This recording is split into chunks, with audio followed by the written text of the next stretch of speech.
Greetings, sisters. I know it is hard to believe, but the attack of women with the accusation witch continues into our modern times, even today. I just spoke with a woman who is going through this.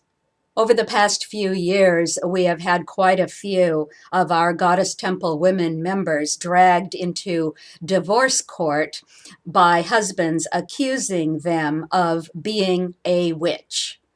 These vengeful men are using the fear, this very old fear, it's been around a long time, that still remains in our own culture now here in America around the word witch. And they hope that flinging this word at us in court, to our families, in a deposition, they hope that this will be enough to perhaps get our kids taken away from us or otherwise harm us in some way. And as I say, this is actually happening to one of our members now. So if you are a member of the Goddess Temple and this happens to you, or perhaps to a friend of yours you may be advising, here are a few of our suggestions. First, remember that you belong to an all faiths church for women. We are actually not a temple of witches. We are an all faiths church for women and the men who support us who are practicing goddess spirituality. We have members from all the major faiths of the world: Christianity, Judaism, Buddhism, Islam, people who practice diverse forms of what might be called Native American spirituality or indigenous spirituality, earth-based spirituality, plus women who refer to themselves as priestesses, as shamans, as wise women, and yes, as witches. So our diverse members call themselves many, many different things. And this is a good point to remember. It's true. I'm the leader of the temple, and I call myself a goddess woman.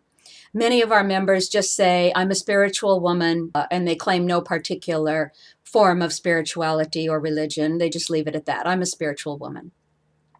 But whether you call yourself a witch or not, when facing court or some kind of legal action, and this is being used against you, remember the first important thing. You are in the body of a woman in this lifetime. Therefore, you are carrying the information of the morphic field of woman in general. That field of information contains, yes, a lot of beauty, but it also contains the horror of the burning times of the Middle Ages, when countless, you know the story, countless normal, average women, housewives, herbalists, midwives, just regular folks, were burned at the stake by those in power over them, mostly church leaders and people in civil authority courts who were run by the church, the Catholic Church. So no one likes to be dragged into court for any reason, but I find it very interesting that today women are usually far, far more terrified by this situation, this possibility, this thing looming ahead of them than men are. Why is that? I believe it is because many of us in previous life experiences as women in other times and places have been buried alive, stoned to death, drowned, and burned at the stake, tortured to death, simply for being women. In the burning times, hundreds of thousands of women, the numbers vary from account to account, but let's just say a lot of women were dragged into fake courts with fake accusations, experienced a fake trial, and were automatically declared guilty and then murdered in a horrible way. We who have been through those experiences, why would we trust the courts now? Why would our bodies trust a court situation now? So if you are a woman, do not doubt that this ancient terror may very well still live in your bones if you have not made an effort to clear it. And you can do that. And we do have rituals and ceremonies from time to time at the temple that help women to do this. But this is why women are so much more afraid and nervous in court, as a general rule, so much more so than men generally. So if you, as a woman, are forced to go to court or to experience a deposition, and I find it very interesting, that's called being deposed. And when you think about a woman being queen, this is the same terminology as, deposing a queen, taking down a queen. If you are facing this legal action and you feel very nervous or frightened or maybe even terrified, then just remember that part of this fear could be coming from your past experiences of being grossly, unfairly charged with some specious crime and then murdered by a legal, legitimate court of law for it. So get a hold of yourself, sister, and remember that those times are not now. Yes, as a woman living in a misogynist, patriarchal world, you are more vulnerable than men in court. And still in all, this is only true if you let it be true. You are a potential victim only if you believe yourself to be. So instead, believe yourself, know yourself to be a good and powerful queen, and you will radiate that energy. When you're going to court, or maybe a lawyer's office for a deposition, that morning, be sure to spend some time grounding yourself very strongly to Mother Earth and feeling her support. When you arrive at the courthouse, before you go in, ground yourself again. Connect with Mother Earth. Feel her supporting you and energizing your body, empowering you, calming you. She is the land beneath that courthouse, and her power is far greater than anything that system can throw at you. If you don't know how to ground yourself, please contact us and we will help you. Or come to church on Sunday services. You'll see how to ground yourself. We do that every Sunday services.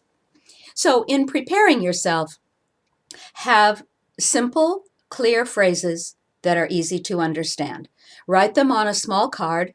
Repeat them, memorize them, carry the card with you to review just before you have to speak publicly. You should not show anyone the card or let them see you reading from this card. Keep it as a personal and private support. If you do refer to yourself as a witch, if that is what you claim, then fine. Be prepared to speak about this clearly and simply, with as few words as possible. Do not try to explain everything to these people. It is nearly impossible, and the more a woman talks, particularly out of nervousness, the more trouble she usually gets herself into. Lots of women tend to babble on when they are very nervous. I've experienced this myself. Control this. Speak as little as possible, answer the questions with the most minimum amount of information you can, and don't let your nervousness drive you to rattle on. This is how they get you. Be the queen. Queens are comfortable with the silence. Queens can be silent as they like for as long as they like, if it benefits them. If you are being accused of being a witch, but you do not refer to yourself as a witch, you do not claim this word or this title, then you're not a witch, and this should not be an issue. You don't have to explain that a witch, as we generally mean it, means the same thing basically as wise woman or priestess or shamaness. All that is too complicated for this setting. You are working to win here, so be very clear about that. Keep it simple. When you are asked if you are a witch, if you do not call yourself that, then the answer is no, period. If anyone asks if the leader of your church is a witch, definitely say definitively no, because I never refer to myself as a witch, and no one will be able to find anything on my website or in my writings that confirms that I say that I am a witch. So let's go through some actual questions that I've heard and that I've been asked myself, that I've had women tell me they were asked in court. And let's go through some of the simple responses. So they ask you, are you a witch? And your answer is no. We're going with the case now of you do not claim that word. That's the case for this woman going through it right now. Then be silent. You have answered the question. The answer is no. There's nothing more needed from you. They will probably continue, but you go to a goddess temple. That's a group of witches, right? And you answer no, because that is the truth. Of course, they won't like that answer, and they'll ask again something like, well, people say you are witches. Why are you not? And you might say, I belong to an all faiths church. We have members of all the major faiths of the world, including Christianity, Judaism, Hinduism, Buddhism, many other faiths, philosophies, and traditions. Now they'll be mad. But don't some of the women there call themselves witches? And your answer is, I do not know what all of the women call themselves. Because that's true. You don't know all the members of the church, and you have no idea what they all call themselves. Now they will really zero in on you. What do you believe? Do you believe in witchcraft? And your answer is, the 4 principal teachings of my church are: hold reverence for all life. All is one, meaning everything is connected. All is sacred, meaning everything in creation is holy and to be respected. And 4, all is eternal, meaning nothing ever really dies. Everything just changes form. Energy is forever. So here's a good acronym to remember those 4 principles. ROSE. R for reverence for all life. O for all is one. S for all is sacred. E for all is eternal. ROSE. And that is a really good acronym for all of our members to know. Whenever someone is asking you what your church teaches or what the Goddess Temple is all about, just remember that word ROSE, and you'll remember the 4 principles that we hold.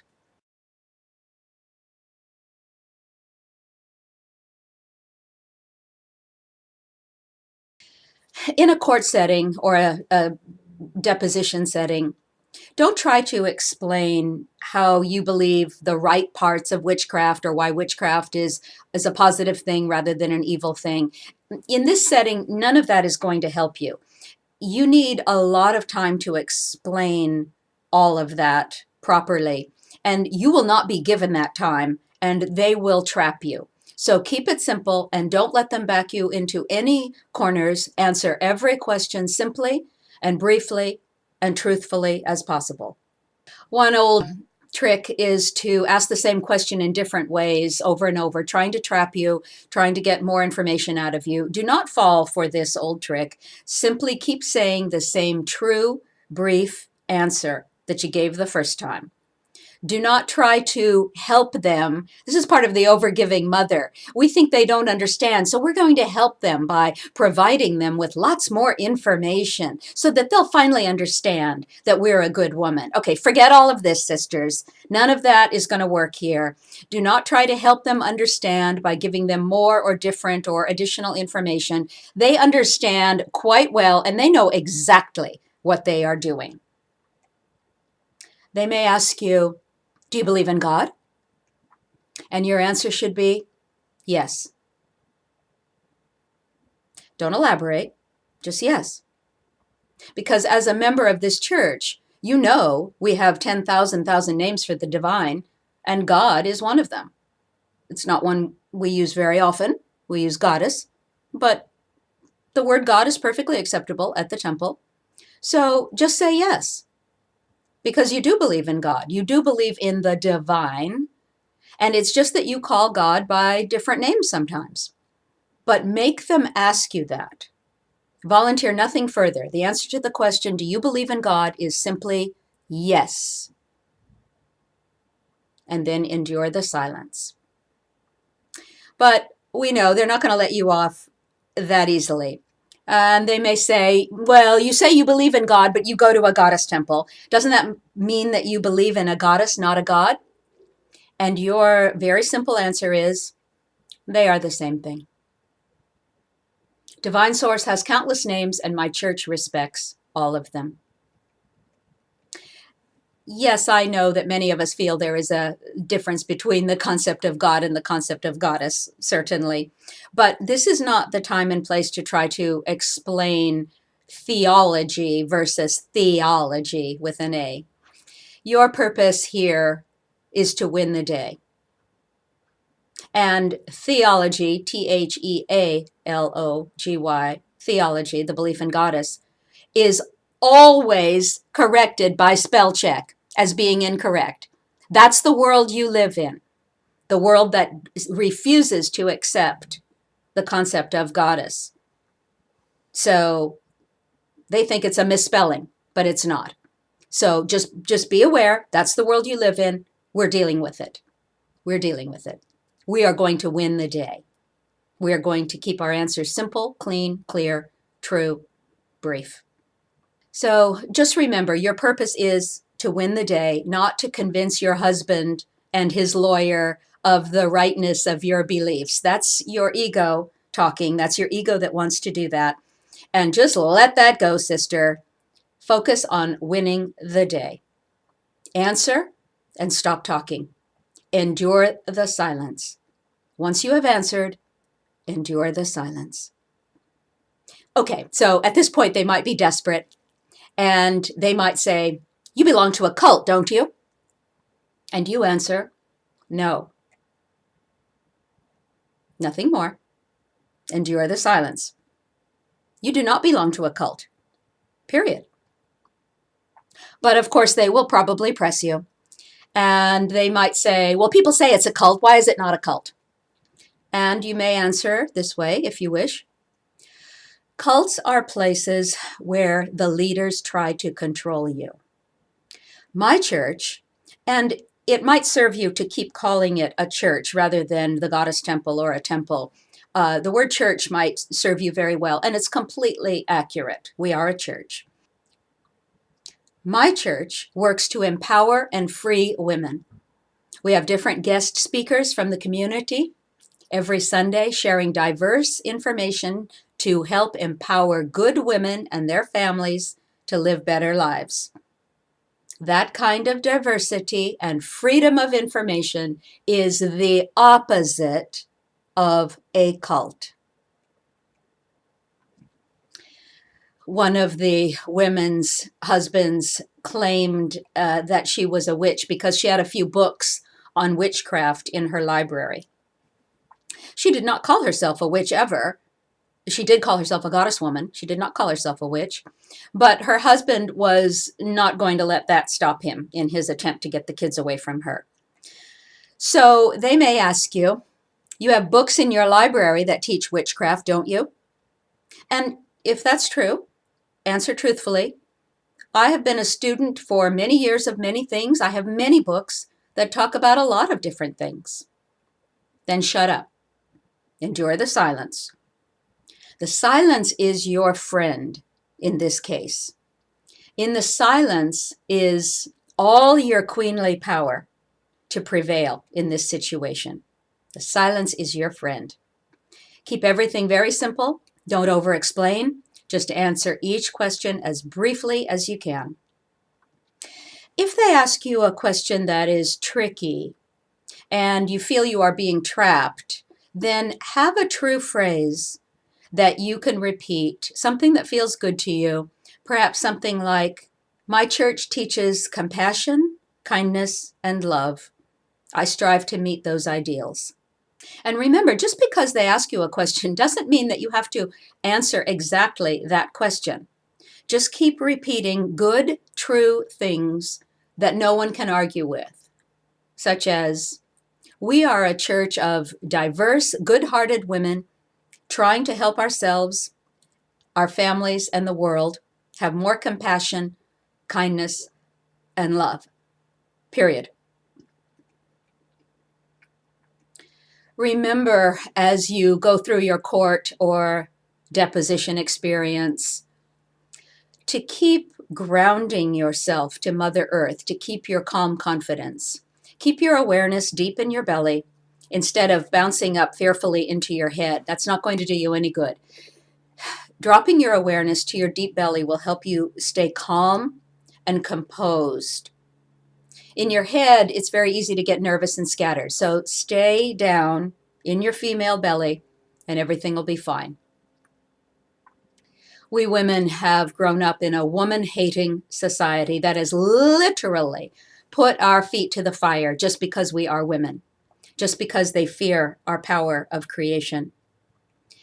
Being taken to court and facing the horrific nightmare possibility that your children may be taken away from you simply because of your spirituality can be utterly terrifying, of course. They are probably not going to burn you at the stake, but losing your children can feel pretty much as bad. So keep your wits about you. Keep your head up. Dress conservatively and very well. Walk and move calmly and slowly. Do not let anyone rush you or push you. Keep remembering that you will get through this and you will prevail because you remember who you are. You are a good queen meeting her challenges with divine intelligence, with infinite love, with proper boundaries, and with eternal wisdom. You are a good woman doing good in the world. The divine is with you, and her power is yours as long as you remember that you and the divine are the same thing, the same essence, the same power, the same. And always remember, sisters, Ops Regina.